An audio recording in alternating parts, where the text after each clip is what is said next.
আসসালামু আলাইকুম, সবাইকে স্বাগতম। আজ অন্যরকম আলু ভাজি করে দেখাবো। আলু নিয়ে নিব 6টা মাঝারি আকৃতির। আলুগুলো ছিলে চাকচাক করে কেটে ভালো করে ধুয়ে নিব। তারপর পরিমাণ মতো লবণ, হাফ চা চামচ হলুদের গুঁড়া, হাফ চা চামচ শুকনো মরিচের গুঁড়া আলুগুলোর সঙ্গে ভালো করে মাখিয়ে নিব। চুলায় একটা প্যান বসিয়ে দিব। প্যানে তেল দিয়ে দিব 4 টেবিল চামচ। তেলটা একটু গরম হয়ে আসলে 2টা মাঝারি আকৃতির পেঁয়াজ কুচি দিয়ে দিব। পেঁয়াজটা একটু নেড়ে চেড়ে আলুগুলো ঢেলে দিব। তারপর নেড়ে চেড়ে ভাজতে থাকবো। এভাবে ভাজতে ভাজতে আলুগুলো এক সময় নরম হয়ে আসবে, তখন বুঝতে হবে আলুগুলো সিদ্ধ হয়ে গেছে।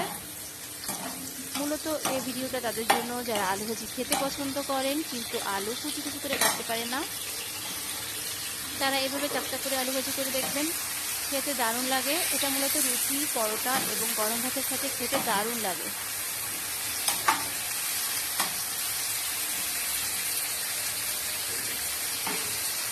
আমার আলু ভাজি প্রায় হয়ে এসেছে, একটু পরেই নামানো যাবে।